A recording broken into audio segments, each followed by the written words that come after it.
Assalamualaikum warahmatullahi wabarakatuh. Perkenalkan, nama saya Dajuan di Tendingan dengan NIM 23060850201. Baik, di sini saya akan membahas bagian kedua dari buku Manusia Bugis. Baik, langsung saja. Yang pertama itu tradisional ke modern. Di antara sejumlah masyarakat yang mudah tertarik kepada hal-hal baru, orang Bugis tampaknya termasuk salah satu yang paling reseptif, terutama terhadap unsur luar yang mereka anggap bermanfaat.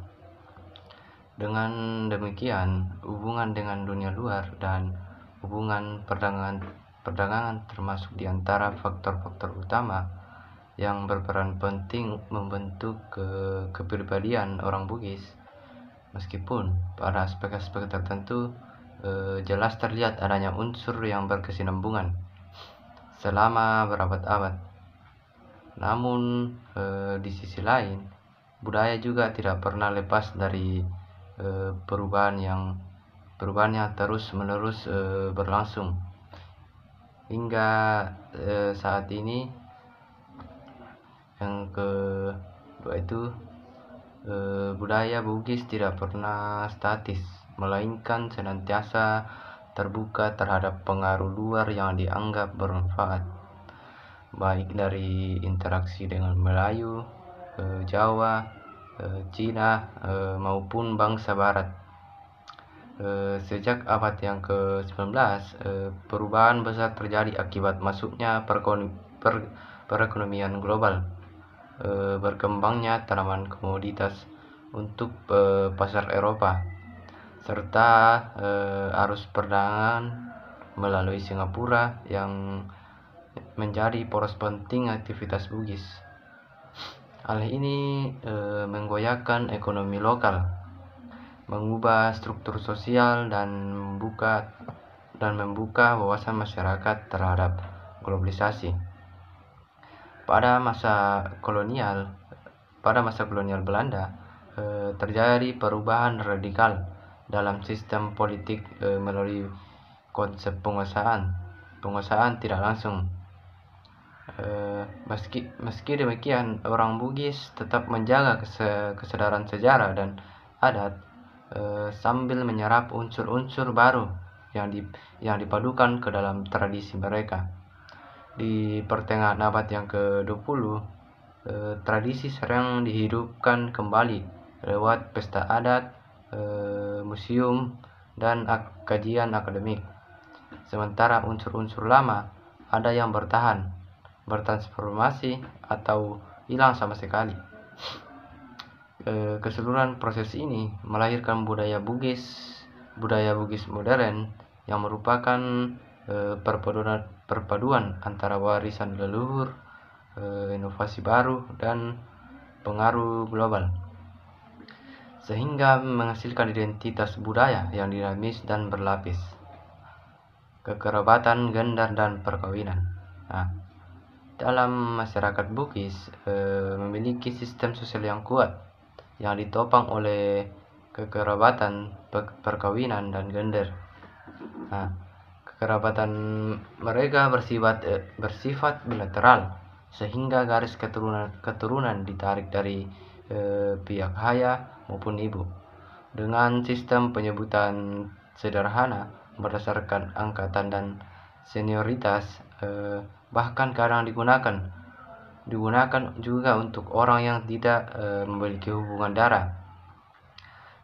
Perkawinan dipandang bukan hanya sebagai ikatan dua individu, melainkan juga penyatuan dua keluarga untuk memperkuat jaringan sosial, politik, dan ekonomi.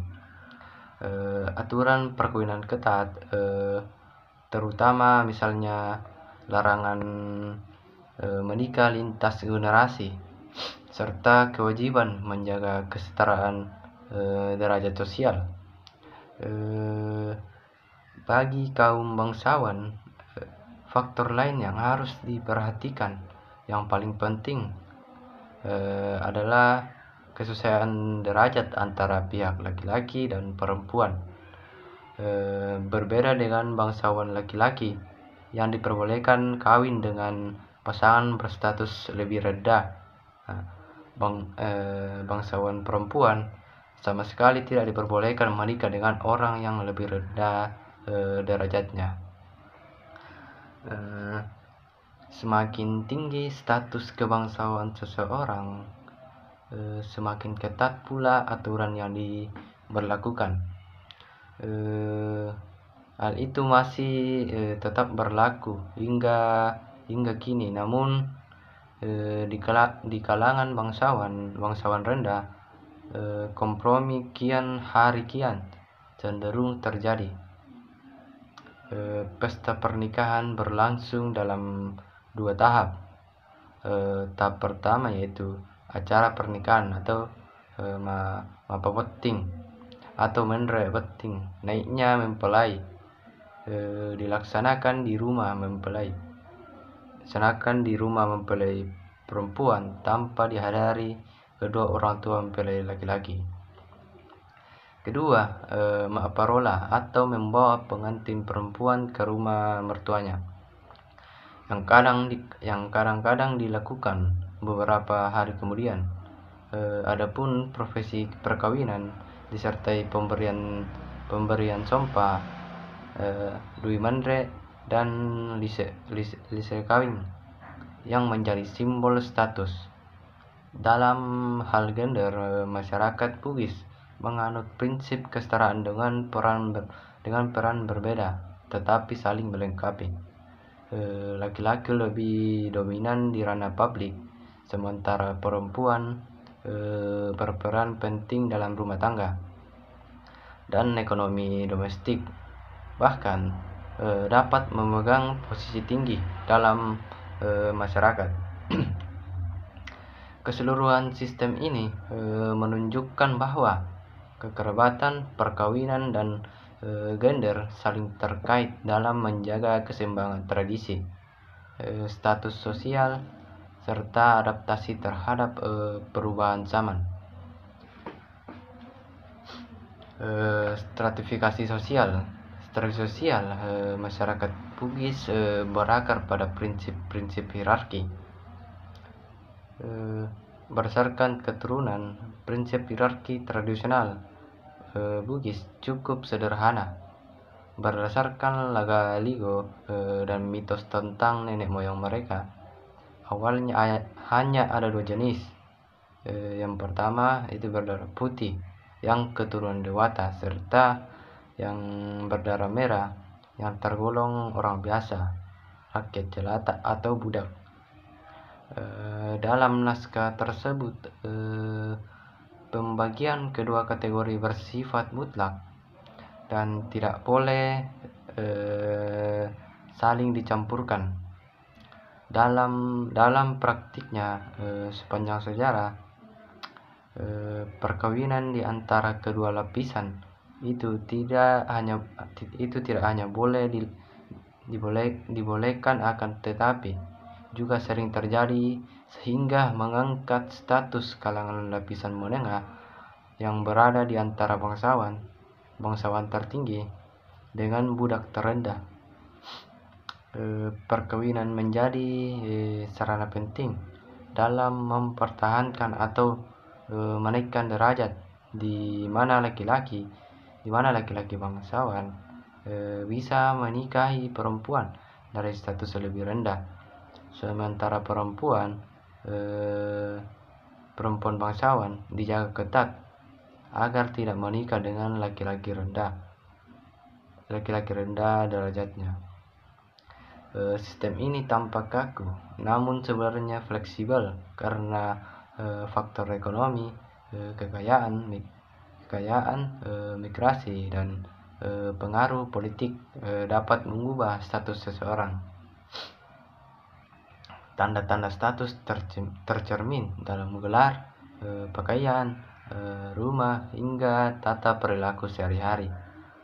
Secara historis, stratifikasi ini terkait dengan lahirnya aristokrasi Bugis sejak abad yang ke-14, dipengaruhi oleh perkembangan ekonomi, perdagangan, dan peran kerajaan Luwu sebagai pusat mitos. asal-usul bangsawan. Kekuasaan politik Bugis tidak sepenuhnya monarki absolut, melainkan dijalankan melalui kerajaan-kerajaan kecil dengan sistem kepemimpinan kolektif yang melibatkan bangsawan dan masyarakat. Bahkan perempuan ikut berperan dalam pemilihan raja. Selanjutnya proses pengelompokan dan struktur internal Wanua. Struktur pemerintahan Bugis khususnya di Wajo berbentuk federasi dengan sistem persekutuan Wanua atau unit wilayah otonom yang diikat melalui perjanjian bilateral. Setiap Wanua memiliki hukum dan adat sendiri, namun tetap berkewajiban memberi upeti pasukan atau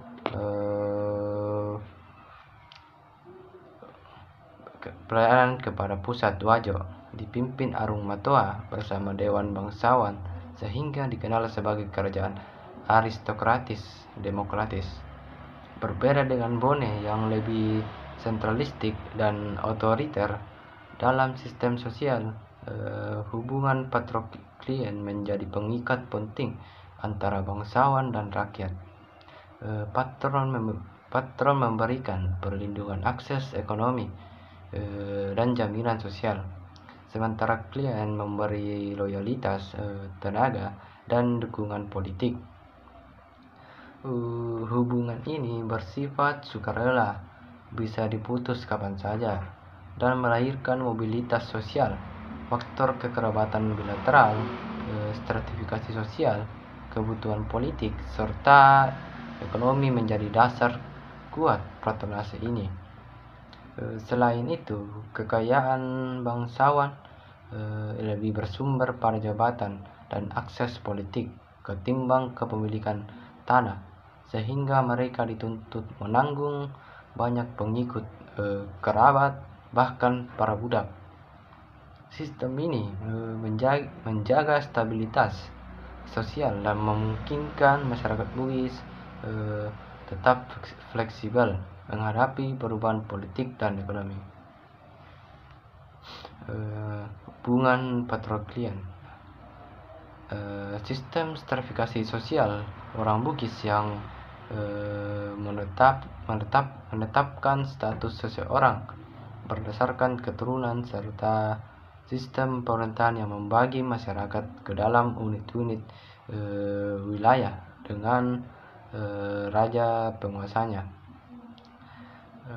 Masing-masing dua sistem yang menyebabkan tingginya tingkat stabilitas sosial karena mengalokasikan kepada setiap individu tempat yang permanen dalam suatu bagian masyarakat. Terdapat pula sebuah sistem yang selama berabad-abad memungkinkan terjadinya mobilitas sosial. Persaingan di antara mereka yang sederajat, kerjasama antar strata memungkinkan terjadinya mobilitas sosial. Persaingan di antara mereka yang sederajat, kerjasama antar strata sosial, dan integrasi dalam berbagai kelompok yang biasanya tak menghitungkan batas wilayah. Sistem tersebut adalah sistem patroklian.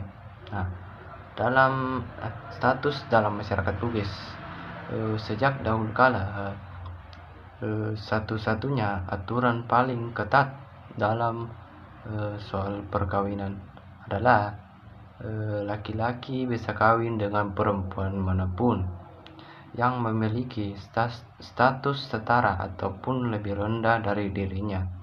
Namun tidak boleh menikah dengan perempuan berstatus lebih tinggi. Dalam sistem kekerabatan bilateral, pertanyaan kemudian timbul, Jika laki-laki berdarah putih kawin dengan perempuan berdarah merah, lalu bagaimana status keturunan mereka kelak? Adat istiadat Bugis menjawabnya dengan membangun sistem status berdasarkan percampuran darah yang dilakukan seperti pencampuran logam mulia dengan logam biasa. Baik, salam untuk orang baik.